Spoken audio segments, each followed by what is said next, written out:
और अगले पैनल की तरफ बढ़ते हैं और इस बीच हमारे साथ मौजूद हैं, उनका भी मैं जिक्र करना चाहूँगी। प्रतिभा शुक्ला जी को प्लीज़ मंच पर आए मैम।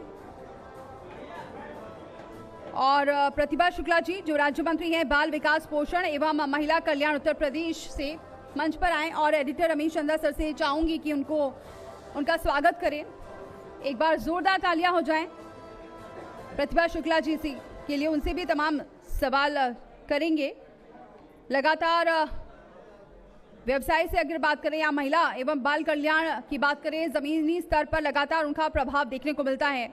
नीतियों और उनके क्रियान्वयन पर लगातार वो काम करती रहती हैं। और 2027 विधानसभा चुनाव के बारे में भी बातचीत होगी। महिला एवं बाल कल्याण विभाग है उनके पास, उससे जुड़ी जो तमाम समस्याएं आ रही हैं या उस पर क्या कार्य हो रहा है, इन योजनाओं के बारे में भी हम बातचीत करेंगे। अब पैनल की चर्चा को आगे बढ़ाते हैं और शुरू करते हैं हम अपना ये अगला चर्चा का विषय। शुक्रिया दीपाली। लगातार हम चर्चा कर रहे हैं और हम बात कर रहे हैं बिजनेस लीडरशिप कॉन्क्लेव की। कानपुर से एक खास चर्चा हो रही है। अभी आपने डिप्टी सीएम ब्रजेश पाठक को सुना, तमाम मुद्दों पर हमने उनसे बात की, उनके सरकार का रोड मैप क्या है ये उनसे बात की। और अब प्रोग्राम के हम आखिरी पड़ाव पर आ चुके हैं धीरे धीरे, क्योंकि हमारे साथ अब प्रतिभा शुक्ला जी राज्य मंत्री हैं योगी सरकार में, वो हमारे साथ जुड़ गए हैं। प्रतिभा जी बहुत बहुत स्वागत है। प्रतिभा जी, जब भी मैं सदन में देखता हूँ सीएम योगी के पीछे ही आप दिखती हैं नजर। ये क्या है, क्या सीटिंग अरेंजमेंट कैसा है, ये खास अच्छा होता है? वही सीट है जी, तो अपनी ही सीट पे सबको बैठना है, तो जो सीट पे जहाँ पर है जिसकी वही सीट पे बैठा है। ये फिर कैसे हो गया, जो मुख्यमंत्री योगी के पीछे नजर आता है वो फिर धरने पर बैठ जाता है? धरने की बात देखिए ये थी, आपने सीधे धरने की बात कही। हमें पार्टी से कोई गिला शिकवा नहीं। जो नियम और अधिकारी काम नहीं कर रहे थे, ध्यान आकृष्ट कराने के लिए कानपुर देहात की तरफ हमको बैठना पड़ा। और भारतीय जनता पार्टी के जो कार्यकर्ता है वो हमारे लिए सर्वोपरि है। मंडल उपाध्यक्ष था जिसके खिलाफ झूठी बात लिखी गई थी, जो घटना घटी नहीं उस पर कैसा मुकदमा, ये ध्यान आकृष्ट कराना था। और धरने पे बैठने का केवल यही कारण था कि हमारी भारतीय जनता पार्टी का कार्यकर्ता कहीं निराश ना हो, उसके साथ हम खड़े हैं। लेकिन प्रतिभा जी, मैं एक और, क्योंकि फिर इसके बाद इस इश्यू से निकलेंगे, बड़ा सवाल है कि आप जिस अधिकारी के खिलाफ जिसको चाहती थी कि एक्शन हो, उस पर एक्शन नहीं हुआ। क्यों नहीं हुआ? उसको कोई आप चाहती थी कि उसको हटाया जाए? पुलिस अधीक्षक भी हटे, डीएम भी हटे, इंस्पेक्टर भी हटा, सारे तो हट गए। लेकिन आपको नहीं लग रहा है कि मंत्री को धरने पर बैठना पड़ रहा है? बात मंत्री की नहीं है। जब देखिए एक एक वोट से हम जीत कर आते हैं और विधायक बनते हैं, तो हमारा कोई भी कार्यकर्ता है, हम उसके लिए संघर्ष और लड़ाई करना जरूरी है। और अपने अधिकारी को बताना, उनके लिए बात कहना बहुत ज़रूरी था। कानपुर देहात में जो कुछ लोग अन्याय के विरुद्ध मतलब आवाज़ ही नहीं उठाना चाह रहे थे, कोई ना कोई तो आवाज़ उठाएगा, कोई ना कोई तो बात बताएगा। अपने मुख्यमंत्री तक सूचना करने के लिए सबसे अच्छा साधन तो यही लगा मुझे। चले मैम, ऐसे भी शिकायतें ऐसी भी सुनने को मिला है कि आंगनबाड़ी कार्यकर्ताओं को भर्ती किया जाता है तो आपसे पूछा नहीं जाता, ये आपको थोड़ा सा शिकवा है ऐसा? नहीं, देखिए आंगनबाड़ी कार्यकर्ती जो भर्तियां हुई हैं बहुत फेयर काम हुआ है, कहीं से भी कोई नहीं है, कंप्यूटर द्वारा ही निर्णय हुआ है। मुख्यमंत्री जी के राज में कहीं भी कोई घपलाबाजी नहीं हुई है। इसमें पूछने ना पूछने का कोई औचित्य नहीं, किसी से कोई पूछने का मतलब नहीं है, कहीं कोई सिफारिश ही नहीं है। बिल्कुल फेयर काम है कि सबसे पहले हमारी विधवा महिला, फिर कहते हैं आपसे राय नहीं ली जाती, ऐसा है? आपसे राय नहीं ली जाती है? नहीं, राय क्यों नहीं, मीटिंग में जाते हैं, लेकिन राय का मतलब ही नहीं है। भर्तियाँ जो फेयर हो रही हैं, आपने फॉर्म सबमिट किया, मान लीजिए 10 फॉर्म आए, 10 फॉर्म में जिसके हाईएस्ट नंबर हैं, जो विधवा महिला है, जो परित्यक्तता है, उसके बाद जो हाईएस्ट नंबर सामान्य महिला है, जो सामान्य सीट है सामान्य पे होगा, एससी है तो एससी पे होगा, ओबीसी है ओबीसी पे होगा। मानक के विरुद्ध कहीं भी कोई कार्य नहीं हुआ है। जिसके कागज पूरे हैं, मानक पूरे कर रहा है, उसी का चयन हुआ है। मैम, क्योंकि आप देख रही है, क्योंकि हम बात करें, ये सपा गवर्नमेंट में होता था कि सिफारिश चल रही है मेरी भर्ती करा दो, अब तो बहुत फेयर काम है, सारा कंप्यूटर ही करता है। जिस तरह से बोर्ड परीक्षा में सेंटर चयनित भी कंप्यूटर के माध्यम से होते हैं, कहीं कोई सिफारिश नहीं है। ठीक है मैम, क्योंकि आप पे महिला विभाग है, आप कैसे देखते हैं महिलाओं की क्या वाकई में स्थिति बदली है? हम देखते हैं कि सुरक्षा के मामले में वाकई में महिलाएं सुरक्षित हैं, लेकिन अगर योजनाओं की बात करें, महिलाओं को आत्मनिर्भर बनाने की बात करें, क्योंकि महिलाओं की भी अहम भूमिका है यूपी के विकास में, अब कितना बदलाव हो रहा है और क्या कुछ ऐसी योजनाएं जो ग्राउंड पर पहुंच पा रही हैं? देखिए, बहुत महिलाओं के विकास के लिए हमारे मुख्यमंत्री जी ने मिशन शक्ति कार्यक्रम चलाया और हमारे प्रधानमंत्री जी ने भी महिलाओं को आगे बढ़ाने के लिए पूरा कार्यक्रम किया और नारी शक्ति बंधन अधिनियम पारित करके महिलाओं को राजनीति में भागीदारी देने का कार्य किया।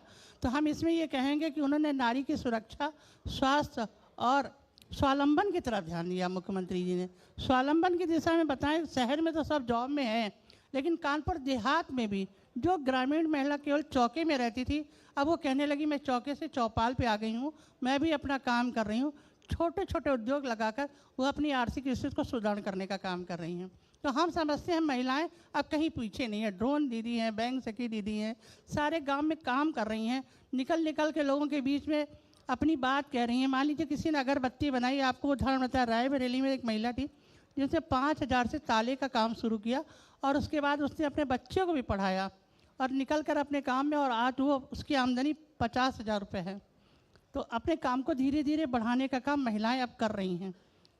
तो हम समझते हैं हर समूह के माध्यम से महिलाएं आगे बढ़ रही हैं और हमारे आंगनबाड़ी में भी बहुत सुधार हुआ है। इसमें आपने पूछा नहीं, इसलिए मैं इतना ही कहूँगी कि बहुत सुधार हुआ है। आप पूछेंगे तो बता दें। मैम, अगर यही जिसका आप बोल रहे हैं, जिक्र करें सुधार हुआ, लेकिन अगर हम इसे आर्थिक यात्रा से जोड़कर देखा जाए, क्योंकि अब $1 ट्रिलियन इकोनॉमी का लक्ष्य है, लेकिन तभी ये सार्थक होगा जब विकास समावेशी होगा, महिला सशक्तिकरण होगा और बाल पोषण और स्किल डेवलपमेंट की अगर बात करती है, तो इससे अगर आर्थिक रूप से जोड़ा जाए तो इसे आप कैसे देखती है इस विभाग को? देखिए, अब आर्थिक स्थिति से जोड़ने के लिए बच्चों की पढ़ाई की पूरी व्यवस्था गवर्नमेंट द्वारा है। जब बच्चा हमारा पैदा होता है, पैदा होने से पूर्व जितने विटामिन का काम आंगनबाड़ी कर रही है। स्वास्थ्य के लिए मातृवंदन योजना भी अब आंगनबाड़ी में ही समाहित है, हमारे विभाग में आ गई है। महिलाओं को पूरी सुरक्षा, टीकाकरण, सारा काम अब आंगनबाड़ी विभाग ही देख रहा है। फेस कैप्चरिंग के माध्यम से आप कोई घपलाबाजी नहीं कर सकता कि कहीं कोई दाल और कहीं कुछ गलत कार्य नहीं हो सकते। अब तो बिल्कुल जिसका चेहरा है फेस कैप्चरिंग हो गई है, उसी बच्चे को मिलेगा, उसी को दिया जाएगा अनाज। और वो जो अनाज और जो खाद्य पदार्थ हैं वो सभी लोगों को देने का काम कर रही है। कुपोषण समाप्त करने के लिए भी सरकार अलग से देती है। आंगनबाड़ी के विभाग के लिए भी फंड अलग से दिए हैं। हमारा आंगनबाड़ी विभाग बन रहा है और बल्कि बाल बाटिका बनाकर बच्चों को प्री नर्सरी की शिक्षा देने के लिए भी मुख्यमंत्री जी ने कह दिया है। गर्म खाना मिलकर बन रहा है, उनके लिए अलग से धनराशि आ रही है जो स्कूल में आती है। स्कूल के माध्यम साथ साथ में आंगनबाड़ी का भी भोजन बनता है और बच्चे गर्म भोजन खा के जाते हैं। तो किसी भी तरह से पढ़ाने का काम भी आंगनबाड़ी को दिया गया है। अब वो आंगनबाड़ी पहले वाली आंगनबाड़ी नहीं रही कि बस वो अपना गई और चली आई। अब तो बच्चों को पढ़ा भी रही हैं और संस्कारों की शिक्षा दे रही हैं। संस्कार यदि फलीभूत होंगे तो आने वाले समय में फिर वृद्धाश्रम बनाने की आवश्यकता नहीं पड़ेगी। हमारे बच्चे संस्कारवान होंगे, सुबह उठेंगे, नमस्कार करेंगे, बड़ों का सम्मान करेंगे। ये सारी चीज़ें सिखाने की जिम्मेदारी आंगनबाड़ी को दी गई है।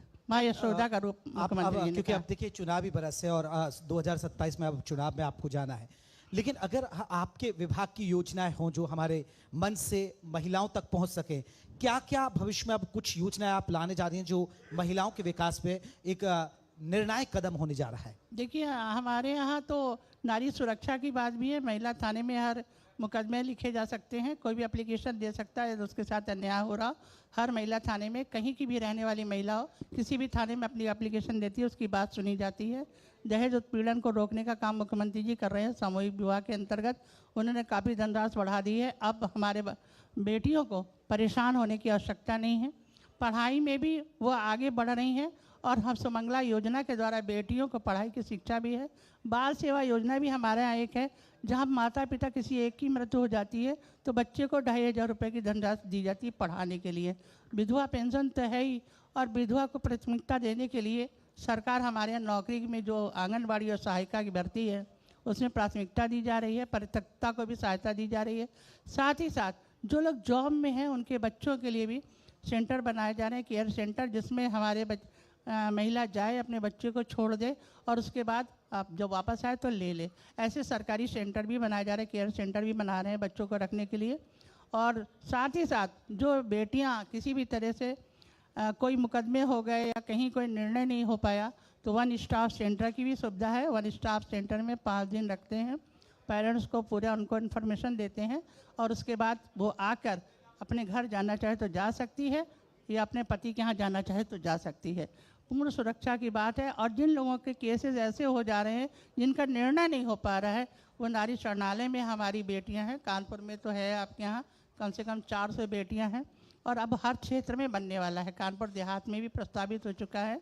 किशोर न्यायालय की व्यवस्था है, जो बच्चे किशोर अपराधी हो जाते हैं उनके लिए भी व्यवस्था है। बच्चों की जेल ही समझिए, लेकिन उनके निर्णय तत्काल हो जाएं, इसके लिए सरकार जल्द से जल्द कार्य कर रही है। जैसे योजनाओं का आप जिक्र कर रहे हैं, बहुत सारी योजनाएं आपने बताई, लेकिन कई बार ये नहीं लोगों तक पहुंच पाती है, तो उसके लिए क्या कोशिश की जा रही है? क्योंकि एक एग्जांपल है, अगर जैसे मिशन शक्ति 2.0 शुरू किया गया, इसके बारे में शायद हर कोई जानता है, लेकिन अब जैसा कि आपने बहुत सारे जिक्र किया कि बच्चों के लिए क्या और उनके सुधार गृह की बात करी, तो इसको लोगों तक पहुँच सके, इसके लिए क्या पहल की जा रही है और कैसे और जान सकते भी बन रहे हैं? और मिशन शक्ति का जो फेज 5 चल रहा है, इसमें तो सब जगह कार्यक्रम भी हो रहे हैं। सब बेटियों किशोरियों को समझाने का कार्य किया जा रहा है, साथ ही साथ पूरी योजनाएं भी। और सबसे ज़्यादा हम तो ये कहते हैं, आपके चैनल के माध्यम से भी कहेंगे, कोई भी समस्या है 112 नंबर आप मिला सकते हैं। 112 हर कोने पे खड़ी है, आपकी सुविधा के लिए आएगी और आपको पूरी सुरक्षा देगी। 181 मिलाएंगे, फिर भी आप हम ये कहेंगे 112 फौरन आ जाएगी, तत्काल व्यवस्था के लिए आ जाएगी। किसी भी बेटी को कोई भी दिक्कत परेशानी है, हम लोग उसके लिए पूरी सुविधा के साथ उनको बताने का काम कर रहे हैं। चौपाल लगा रहे हैं, किशोरी मंच लग रहा है, बेटियों को आगाह किया जा रहा है कि किसी भी जाल में फंसने की आवश्यकता नहीं है। मैं तो ये कहना चाहूँगी कि बेटियों से कि कोई भी दिक्कत, कोई भी परेशानी आए। मैम, धर्मांतरण को लेकर भी जागरूक कर रहे हैं? बिल्कुल, धर्मांतरण में तो हम उसके बिल्कुल सख्त विरोध में हैं, क्योंकि जिसने जिस धर्म में जन्म लिया है उसको उसी धर्म में रहना चाहिए। और इस तरह के जो फ्रॉड कर रहे हैं उनसे सावधान रहना चाहिए। हम अपनी बेटियों की ये कहना चाहेंगे आपके चैनल के माध्यम से, पहले आपका लक्ष्य है, बाद में और कोई कार्य है। जब आप स्वावलंबन के साथ, दृढ़ता के साथ खड़ी रहेंगी तो किसी की हिम्मत नहीं पड़ेगी कि आपकी तरफ नज़र उठा के देखे।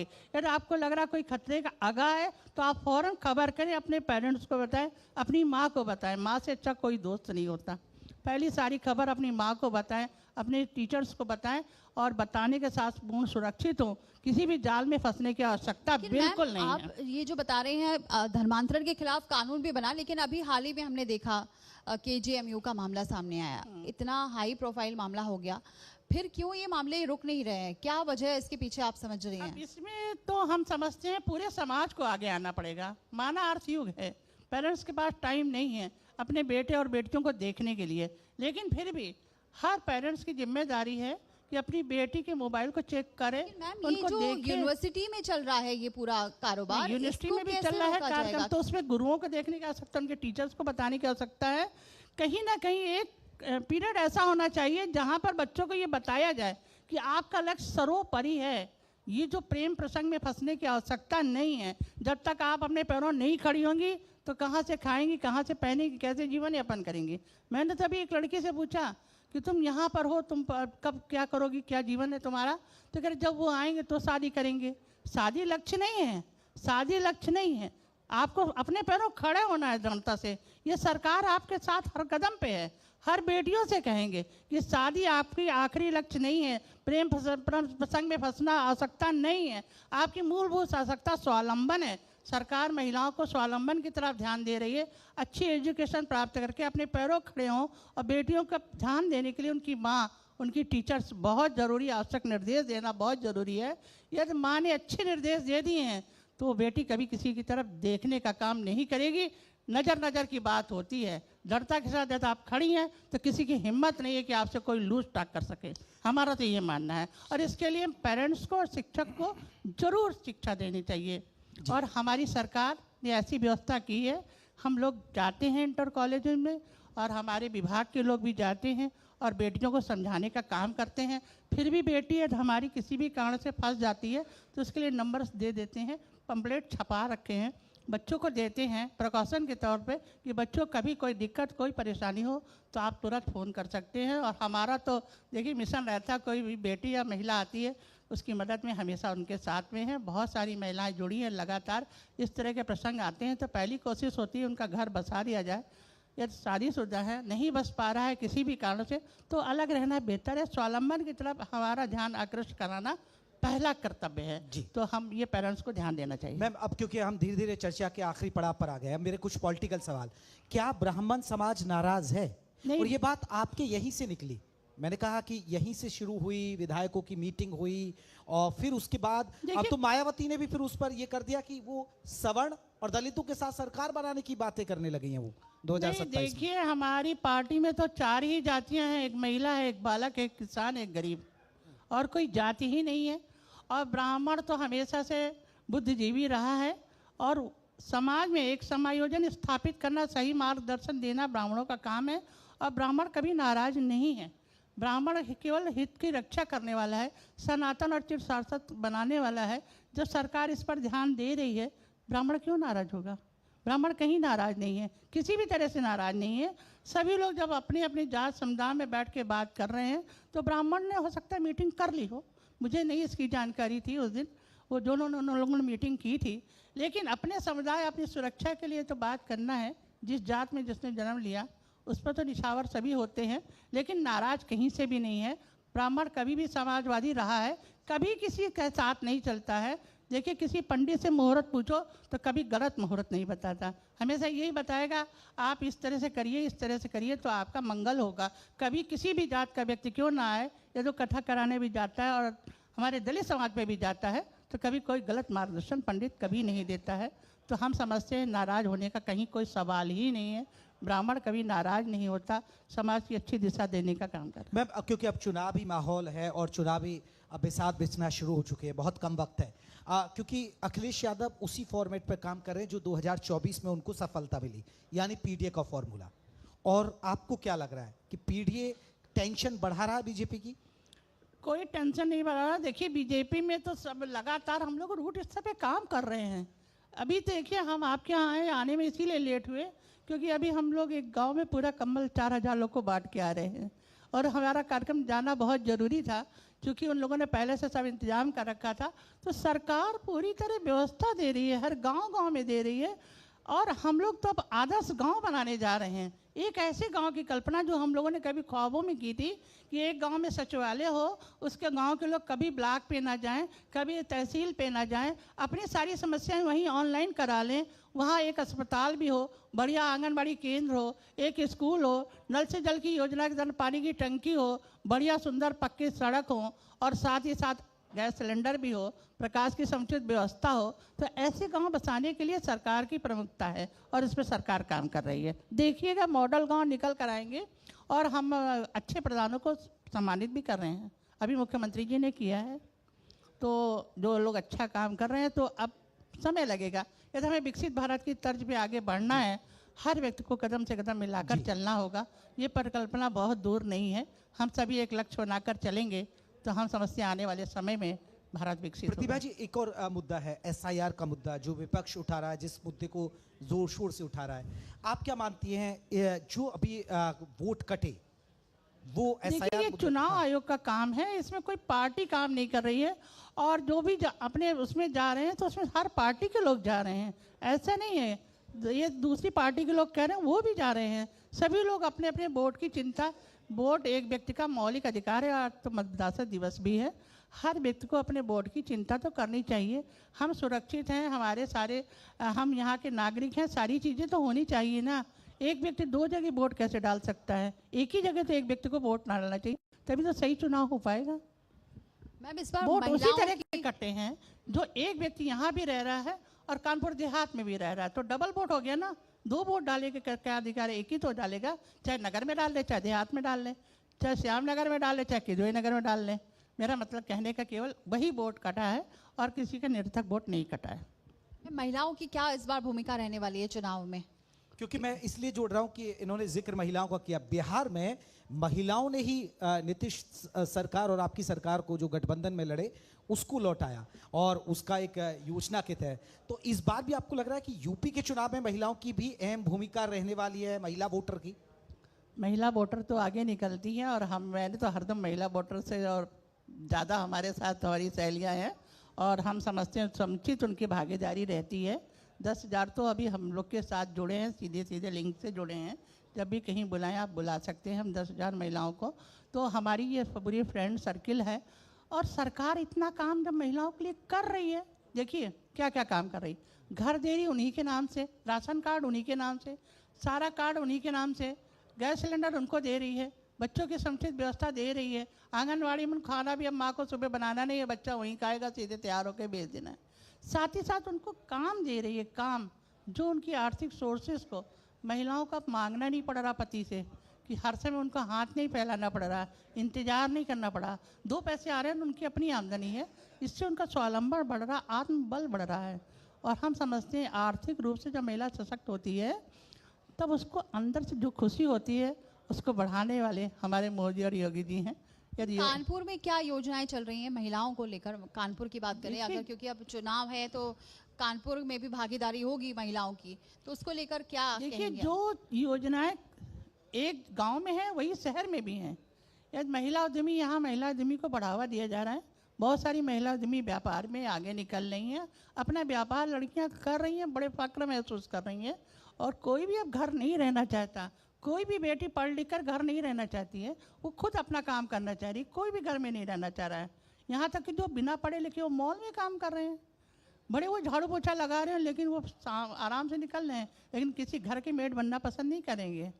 तो हम अब क्योंकि धीरे धीरे मेरे आखिरी 1-2 सवाल और आपसे।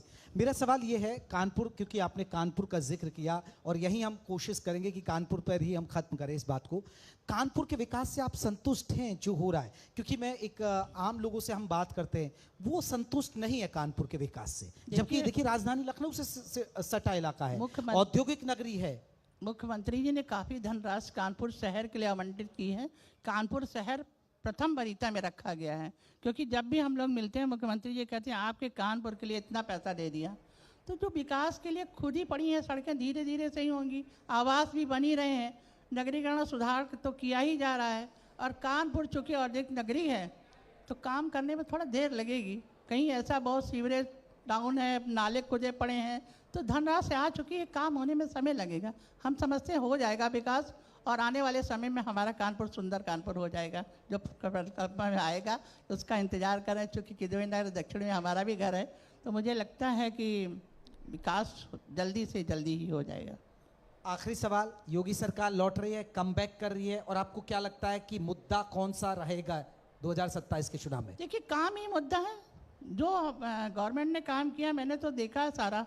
2007 से विधायक हैं, और पहले तो एक बिजली का खंभा लगवाने में बड़ी दिक्कत उठानी पड़ती थी। 55 गांव में बिजली विद्युतीकरण पास करा के लाए थे और समय पर पूर्ण नहीं हो पाया।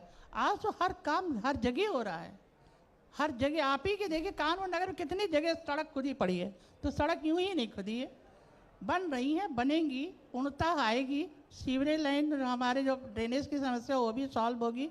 पार्कों का सुंदरीकरण किया जा रहा है। संस्कृति विभाग, पर्यटन विभाग से भी काफ़ी धनराशि आ रही है, और हर विधानसभा इस मुख्यमंत्री जी ने एक मंदिर को व्यवस्थित करने के लिए धनराशि भी दी है। आनंदेश्वर में भी आई है। काफ़ी विकास तो हो रहा है ना, समय थोड़ा सा लगेगा। आप ये देखेंगे कि हमारा कानपुर सुंदर कानपुर होगा, क्योंकि सबसे ज़्यादा धन और आकर्षण मुख्यमंत्री जी का कानपुर में रहता है। तो विकास की गति पकड़ेगी और हम समस्या आने वाले समय पूर्ण होगी। बहुत बहुत शुक्रिया मैम, आपने अपना कीमती वक्त दिया। आना जल्दी था लेकिन आप बहुत लेट हो गई। वही था, पहले 2 बजे का टाइम था, फिर ये लगा कि हम वहाँ पर होकर आएँ, काम कर लें। बहुत बहुत शुक्रिया। बहुत बहुत शुक्रिया मैम। मैं एडिटर रमेश चंद्रा सर को बुलाना चाहूंगी, सम्मानित करें प्रतिभा शुक्ला जी को, जिन्होंने बताया विजन क्या रहने वाला है 2027 विधानसभा चुनाव का, और महिलाओं को कैसे सशक्त किया जा रहा है इसका भी उन्होंने जिक्र किया। आंगनबाड़ी कार्यकर्ताओं को लेकर क्या पहल की जा रही है, और घर घर तक योजनाएं सरकार की पहुंच रही हैं, और यही लक्ष्य रहने वाला है। विकास ही मुद्दा रहेगा अगले आने वाले चुनाव को लेकर भी, SIR को लेकर भी उन्होंने बातें क्लियर की। तो बहुत बहुत शुक्रिया प्रतिभा शुक्ला जो मंत्री हमारे बीच मौजूद थी, जिन्होंने तमाम अपनी बातें रखी हैं।